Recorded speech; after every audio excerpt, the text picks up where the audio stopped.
నేను మనోహర్ గారు అంతకుముందు వైఎస్ఆర్సీపీ బృందం సుధాకర్ గారు అందరూ కలిసి అక్కడికి వెళ్ళారు. ఏమైతే అనుకుంటూ పోయామో సేమ్ సీన్ అడా కనిపించింది. అన్ని విషయాలు ఆ గ్రామంలో మాట్లాడతారు. ఒక గంగమ్మ వృత్తి తప్ప వాన్ల గురించి మాట్లాడతారు, ఎన్ఆర్జీస్ పథకం మాట్లాడతారు, ఇంకా అంతకంటే పెద్ద రాజకీయాలు మాట్లాడతారు. కానీ గంగమ్మ అంటే తెలీదయా అని మాట్లాడతారు. అడిగితేనేమో ఇంతవరకు వాళ్ళ కుటుంబ సభ్యులు ఇక్కడే ఉన్నారు అని వాళ్ళ ఇంటి దగ్గర తీసుకెళ్లారు. అక్కడ తాళం వేసి ఉంది ఆ ఇంటికి. నేను అడిగేది ఒక్కటే, ఈ రోజున గౌరవ ముఖ్యమంత్రి గారికి తగిన గౌరవంతో అడుగుతా ఉన్నా నేను. ముఖ్యమంత్రి గారు ఒక్కసారి మీరు ఆలోచించండి, ఒక నిమిషం. ఊరికే ఒక ఫ్లోలో పడి లేక ఒక దాంట్లో పడి కొట్టుకుపోతున్నారు ఈ మధ్యకాలంలో. మీరు కొట్టుకుపోబాకండి. రాజ్యాంగ వ్యవస్థలుగా ఏర్పాటు చేసి ప్రజల రక్షణ కోసం, క్షేమం కోసం ఏర్పాటు చేసిన సంస్థలు ఈ రోజున ప్రజలకు వ్యతిరేకంగా పనిచేస్తూ ఉన్నాయి. ఆ విషయాన్ని మీరు గమనించారో లేదో నాకు తెలియదు, కానీ గమనించి కూడా ఊరికే ఉన్నట్లయితే ఇబ్బందిగా ఉంటుంది. ఎందుకంటే భారత రాజ్యాంగం పైన ప్రమాణం చేసి మరీ మనం పదవుల్లో ఉన్నాం. అసలుకి మనిషి ప్రాణాలకి ఏమాత్రం విలువ, గ్యారంటీ కాదు, విలువ లేని ఒక కాలాన్ని చూస్తూ ఉన్నామేమో అనిపిస్తుంది. అట్లే మనిషికి ఉండాల్సిన కనీస మర్యాదతో కూడిన గౌరవం పట్ల కూడా ఏమాత్రం కూడా బాధ్యత లేకుండా ఈ రోజున ప్రభుత్వాలు వ్యవహరిస్తున్నాయని నేను చెప్పాల్సి వస్తుంది. సాయి కృష్ణ పక్కనే సాయి కృష్ణ మరణాన్ని మనం చూసాం. చివరికి ఆ తల్లి బూడిదైనా నాకు ఇవ్వండి అని వేడుకున్న పరిస్థితిని చూసాం. మీరు సిట్ వేశారు. సిట్ వేసిన తర్వాత ఏమైందో తెలియదు, కానీ విజయలక్ష్మి మాత్రం ఆ సిట్ యొక్క ఫలితం ఏంటంటే నాకు అనిపించింది, I'm not blaming anybody, but నాకు అనిపించింది అంటే అంత ఎంక్వైరీతో జరిగింది ఏంటంటే విజయలక్ష్మి గారు కేసుని విత్డ్రా చేసుకోవడం. అట్లాగే పేరుపోగు వెంకటేశ్వరరావు గారి కుమారుడు క్రాంతి తన ఆత్మహత్యకు కారణం పోలీస్ శాఖ వాళ్ళే, సిఐ గారే అని ఆయన ఒక సెల్ఫీ రిలీజ్ చేస్తే కానీ మనకు అర్థం కాని పరిస్థితి. ఇవన్నీ మాట్లాడుకుంటున్నట్లుగానే నెల్లూరు జిల్లాలో స్టేషన్ రాలేదని ఒక దళిత అబ్బాయిని డిక్కీలోకి నెట్టేసి తీసుకెళ్ళి కొడితే చనిపోయాడని కూడా వార్త విన్నాం. ఇంకా చెప్పుకుంటూ పోతే చాలా ఉన్నాయి. అసలుకి మన దరియా హుస్సేన్ ఆత్మహత్య చేసుకున్నా, లేకపోతే విజయనగరంలో కళావతి ఆ అబ్బాయి వాళ్ళ కొడుకు అదేదో థెఫ్ట్ కేసులో పదే పిలుస్తూ ఉంటే తల్లి కొడుకు ఇద్దరు ఆత్మహత్య చేసుకుందామని చివరికి తల్లి చనిపోయి కొడుకుని బయట నెట్టేసిన పరిస్థితి చూసి ఇట్లా అనేక చాలా ఉన్నాయి. యువకుని మృతి, కొట్టడం, వ్యాపార ఆత్మహత్య, ఉపసర్పంచ ఆత్మహత్య, అసలుకి చెరువులో పట్టుకున్న వాళ్ళు మళ్ళీ చెరువులోనే శవమే తేలడం, ఇట్లా రకరకాలు ఉన్నాయి. కావాలంటే పంపిస్తాం. ఒక విధమైన బాధ్యత లేని క్రూరమైన లక్షణానికి రాజ్యాంగ వ్యవస్థలుగా ఉన్న వాళ్ళలో భాగమైన మీ రక్షక శాఖ కూడా, అంటే మీ యొక్క లా అండ్ ఆర్డర్ డిపార్ట్మెంట్ కూడా వెళ్తూ ఉందేమో అని విఘ్నులు ప్రాజ్ఞులు మాట్లాడుకుంటూ ఉన్నారు. దీనికి మీరే హెడ్ చేస్తారు. దాంట్లో భాగంగానే మొన్న కౌతాలం మండలానికి వెళ్ళాం. చాలా ఆశ్చర్యకరంగా అక్కడికి పోయాక చాలా ప్రశ్నలు మా ముందు వచ్చాయి. కేసుకంతా మూలం కీర్తిశేషాల గంగమ్మ కుమారుడు పనికి పోయి ఇంటికి రాకపోవడం. 2 రోజుల తర్వాత వాళ్ళమ్మ పోలీస్ కంప్లైంట్ ఇస్తుంది, నా కొడుకు కనపడడం లేదు, వెతికి పెట్టండి ఏమైనాడు అని. Because is a minor. ఆ కంప్లైంట్కి దిక్కు దివానం లేకుండా 4-5 నెలలు 6 నెలలు అక్కడ పడిపోయిన తర్వాత ఈ సదరు గంగమ్మ గారు హైకోర్టులో హెబియస్ కార్పస్ పిటిషన్ దాఖలు చేశారు అనుకుంటాను. బహుశా కోర్టులో కేసు పెట్టారు.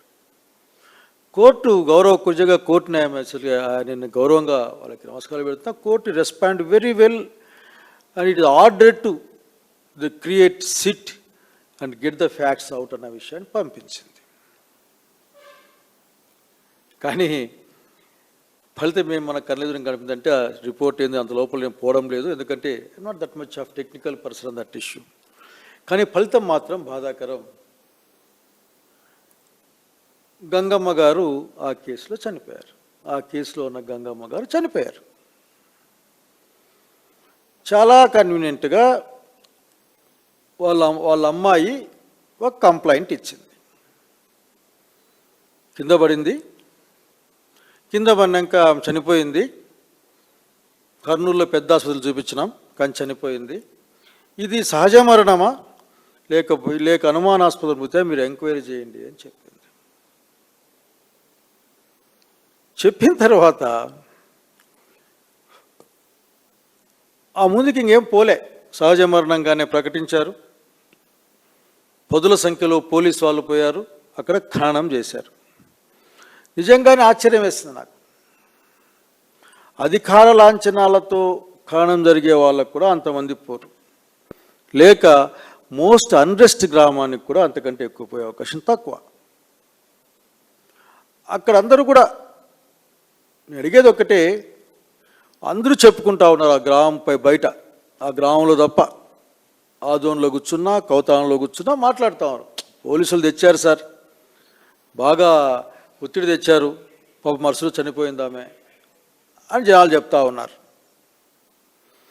అంటే ఇది మీరు ఆమెను తీసుకెళ్ళిన మాట వాస్తవం, తీసుకెళ్ళిన తర్వాత ఆమె గాయాలతో ఉన్న మాట వాస్తవం, వాటి తర్వాత ఆమె చనిపోయిన మాట వాస్తవం. ఇక్కడే మీరు సమాధానం చెప్పాలా. ఎవరైతే కంప్లైంట్ చేశారో ఆ కంప్లైంట్కి వచ్చిన బహుమానం ఏంటంటే గంగమ్మ గారు లేకుండా పోవడం. ఆ తర్వాత దర్గయ్య అని ఇంకో క్యారెక్టర్ ఎంటర్ అవుతుంది. దాంట్లో ఉన్న సమాచారం మేరకంటే మేము విన్న సమాచారమే, చూసిన సమాచారం కాదు, కానీ విన్న సమాచారం మేరకు దర్గయ్యని గంగమ్మని ఒకేసారి తీసుకెళ్లారు అని. సరే, ఏది ఏమైనా రేరెస్ట్ పాసిబుల్ ఇష్యూస్ కొన్ని జరుగుతుంటాయి భూమి మీద. మామూలుగా లొంగిపోవాల్సి వస్తే పోలీసుల ముందర కోర్టులో లొంగిపోతారు. అట్లా కాకుండా ఎగ్జిక్యూటివ్ మ్యాజిస్ట్రేట్ వ్యవహరించే తహసీల్దార్ గారి ముందు లొంగిపోయారు. నేను తప్పనడం లేదు, దే హ్యాజ్ ఎవరీ రైట్. కానీ ఇవన్నీ రేర్ కేసులు. ఇవన్నీ దీనికల ఏదో ఒక లీగల్ బుర్ర పనిచేయకపోతే సాధ్యం కాదు. ఆఖరికి అక్కడి నుంచి హాస్పిటల్ మెజిస్ట్రేట్ ముందు తీసుకెళ్లారు. ఒంటి మీద తీవ్రమైన గాయాలు ఉన్నప్పుడు కనీసం వాటికి వైద్యం చేయించాలి కదా. మెజిస్ట్రేట్ గారు 4 గంటలకు 2 గంటలకు రిమాండ్ ఇచ్చారు. 2 గంటలకు రిమాండ్ ఇచ్చారు. రిమాండ్ ఇచ్చిన తర్వాత అతను మళ్ళీ కర్నూలుకి తరలించారు. ఆదోన్లో సబ్ జైలు ఉంటుంది. కర్నూలు నుంచి హాస్పిటల్ తరలించారు. నిజంగా ఒక 2-3 వీడియోలు చూసాం. అవేమో నీకు ప్లే అవుతాయా శంకర? బహుశా ఫోటోలో ఉన్నది దర్గయ్య అని నేను నమ్ముతా ఉన్నా, నాకు పంపించిన దానికి. దర్గయ్య కనీసం 2 చేతులు పైకెత్తి బ్రష్ కూడా చేసుకోలేని పరిస్థితుల్లో ఉన్న సంగతిని ఇక్కడ నేను గుర్తు చేస్తూ ఉన్నాను. మరి ఏంటి, ఎక్కడ ఏం జరుగుతుంది ఇక్కడ? ఒక విషయాన్ని కప్పిపుచ్చుకోవడం కోసం మీరు అనేకమైన పొరపాట్లు చేస్తున్నారేమో అనిపిస్తుంది. దయచేసి దీన్ని గమనించాలి. మిమ్మల్ని నేను రాజకీయంగా మాట్లాడడం లేదు. భారత రాజ్యాంగాన్ని గౌరవించేవాడుగా ఈ భారత రాజ్యాంగ పరిధిలో ఉన్న శిక్షా స్మృతుల ప్రకారం పనిచేసే భారతదేశంలో పౌరుడిగా అడుగుతూ ఉన్నాను. ఆర్టికల్ 21 చాలా ప్రముఖంగా ఈ మధ్య వింటూ ఉంటాం. ఎందుకంటే అది చాలా ముందుకు వచ్చింది. మనిషి బతికే హక్కు, జీవించే హక్కును కన్ఫర్మ్ చేస్తుంది, అది గ్యారెంటీ ఇస్తుంది ఆ హక్కు. అది అటు తర్వాత మనిషి గౌరవాన్ని పొందే ఈక్వల్ జస్టిస్ పొందే హక్కును కూడా అది ఇస్తుంది. నాకు తెలిసి భారత రాజ్యాంగం శవానికి కూడా తగిన గౌరవాన్ని ఇవ్వమని చెప్తుంది.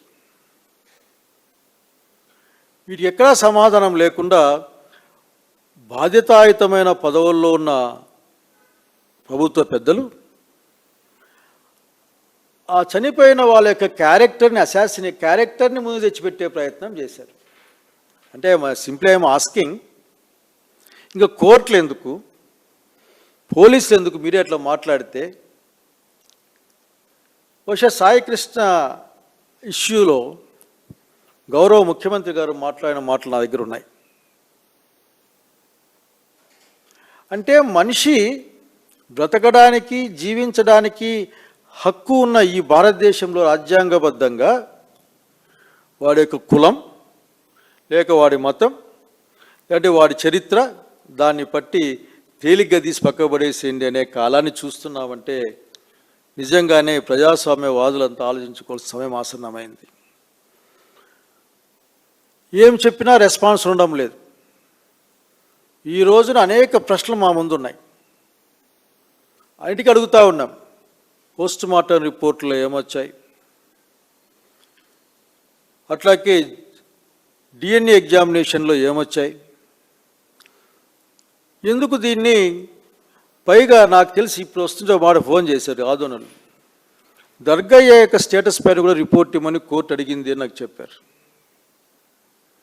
ఇంత కాంప్లికేటెడ్ విషయం ఎందుకు ఇట్లా మారింది ఇది అంటే, ఇక్కడ ఎక్కడో తప్పు జరిగిందని బలంగా జనం నమ్ముతూ ఉన్నారు. ప్రజల నమ్మకాన్ని మనమంతా ఆలోచించాల్సిన అవసరం ఉంది. ఇది మంచిది కాదు, వ్యవస్థకు మంచిది కాదు. ఇది ఎవడికి వాడు అతనే నేరారోపణ, అతనే శిక్ష, వాళ్ళే అమలు చేస్తా పోతే సమాజం మంచిగా ఉండని మాత్రమే చెప్పాలనుకుంటా ఉన్నా. నేను బాబు గారికి ఇంకో మాట కూడా చెప్పాలనుకుంటా ఉన్నా.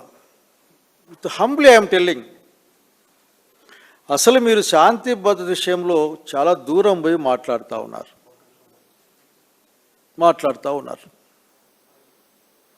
కానీ మానవ హక్కులు, రాజ్యాంగం, రాజ్యాంగబద్ధమైన రక్షణ, వీటన్నిటి మధ్యలో మనం రాజ్యాంగం ప్రకారం పరిపాలించాల్సిన విషయాన్ని మీకు ప్రత్యేకంగా గుర్తు చేయాల్సిన అవసరం లేదు. ఎందుకంటే మీరే సీనియర్ మోస్ట్ పొలిటీషియన్ ఇక్కడ ఆంధ్రప్రదేశ్ రాష్ట్రంలో. కానీ లాకపుల్లో చనిపోతూ ఉన్నారు, చెరువుల్లో దుంకి చనిపోతూ ఉన్నారు, ఆత్మహత్య చేసుకుంటా ఉన్నారు, పురుగుల మంది దాకా ఆత్మహత్య చేసుకుంటా ఉన్నారు. ఇట్లా చదువుకుంటూ పోతే 30-40 కేసులు ఉన్నాయి. ఇక్కడ 40 కేసులు దాకా దీంట్లో ఉన్నాయి. ఇవన్నీ కూడా అనుమానాస్పద కేసులు, లేకపోతే వ్యవస్థ యొక్క దౌర్జన్యానికి గురైన వాళ్ళని చెప్పబడుతున్న కేసులు. కనుక మీరు చాలా కన్వీనియంట్గా మాట్లాడుతూ ఉన్నారు ఈ మధ్యకాలంలో. ఎక్కడికి పోతే అది మాట్లాడుతూ వెళ్ళిపోతూ ఉన్నారు. అట్లా కాకుండా కూర్చొని మీరు ఆలోచించమని కోరుతా ఉన్నా. అట్ ద సేమ్ టైం మీకు ఒక సూచన అనుకోండి, లేకుంటే ఏమని అనుకోండి. మీరు రాజకీయాల్లోకి వచ్చినప్పుడు దేనికోసం వచ్చారు, ఏ రాజకీయాలు నడిపించారు, ఇప్పుడు రాజకీయాల నేపథ్యంలో ఈ సమాజాన్ని ఎంతో ధ్వంసానికి దగ్గరగా తీసుకెళ్తున్నారో మీరు కూర్చుని ఆలోచించాల్సిన అవసరం ఉంది. ఈ మాటలు చెప్తూ ఖచ్చితంగా ఏ ప్రశ్నలకైతే సమాధానం దొరకలేదో వాటిని వైఎస్ఆర్ కాంగ్రెస్ పార్టీ మా నాయకుడు జగన్మోహన్ రెడ్డి గారి యొక్క నాయకత్వాన ఆదేశాల మేరకు మా లీగల్ సెల్ యొక్క సహకారంతో ఆ ప్రశ్నలంటికి సమాధానాన్ని వెతుకుతాం, వెతికి వాటిని ప్రజల ముందుకు తెస్తాం. ఎందుకంటే ఒక నిమిషం కూర్చుంటే మీకు కూడా అర్థమవుతుంది ఎంత అసలుకి దీంట్లో ఫ్యాబ్రికేటెడ్గా పదాలు దీంట్లో ఉంటాయో అని. పెద్ద పెద్ద పదాలు దాంట్లో వాడారు ఆఖరికి.